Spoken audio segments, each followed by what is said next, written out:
Bismillahirrahmanirrahim. Assalamualaikum warahmatullahi wabarakatuh.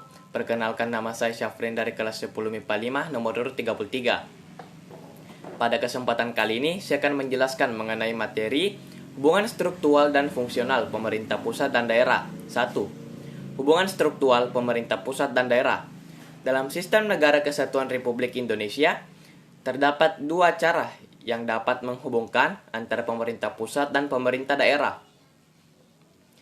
Cara pertama disebut dengan sentralisasi, yakni segala urusan, fungsi, tugas dan wewenang penyelenggaraan pemerintahan ada pada pemerintah pusat yang pelaksanaannya dilakukan secara dekonsentrasi.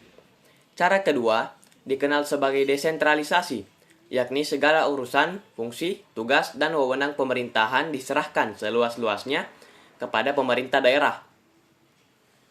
Pelimpahan wewenang dengan cara dekonsentrasi dilakukan melalui pendelegasian wewenang kepada perangkat yang berada di bawah hierarkinya di daerah.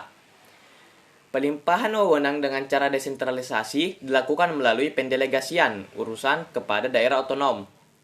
Terdapat 3 faktor yang menjadi dasar pembagian fungsi urusan, tugas, dan wewenang antara pemerintah pusat dan daerah. 1. Fungsi yang sifatnya berskala nasional dan berkaitan dengan eksistensi negara sebagai kesatuan politik diserahkan kepada pemerintah pusat. 2. Fungsi yang menyangkut pelayanan masyarakat yang perlu disediakan secara beragam untuk seluruh daerah dikelola oleh pemerintah pusat.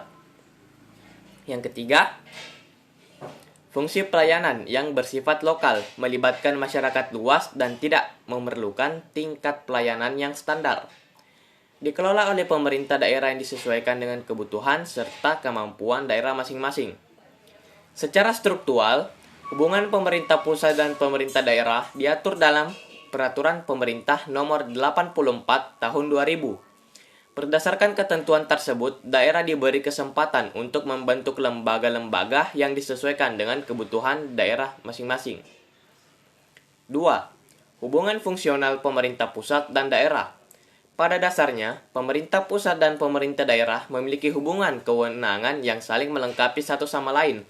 Hubungan tersebut terletak pada visi, misi, tujuan, dan fungsinya masing-masing.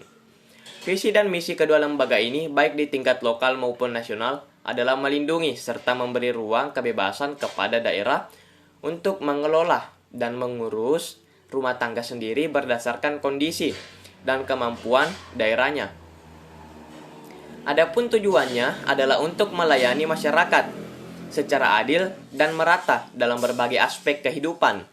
Fungsi pemerintah pusat adalah sebagai pelayan, pengatur, dan pemberdaya masyarakat.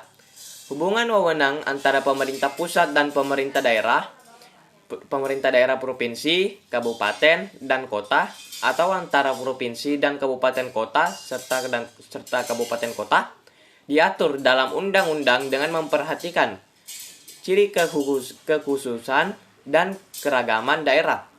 Hubungan keuangan, pelayanan umum, pemanfaatan sumber daya alam, dan sumber daya lainnya antara pemerintah pusat dan pemerintahan daerah diatur dan dilaksanakan secara adil dan selaras berdasarkan undang-undang.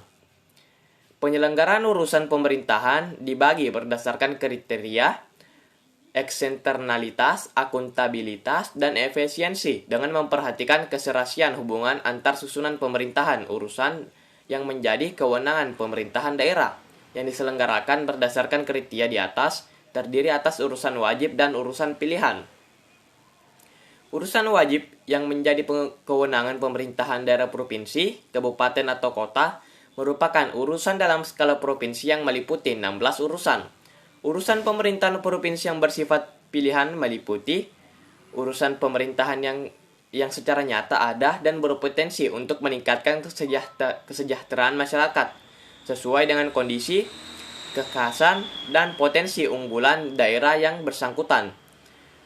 Pemerintahan daerah dalam menyelenggarakan urusan pemerintahan memiliki hubungan dengan pemerintah pusat dan dengan pemerintah daerah lainnya. Hubungan tersebut meliputi hubungan wewenangan, keuangan, pelayanan umum, pemanfaatan sumber daya alam, dan sumber daya lainnya.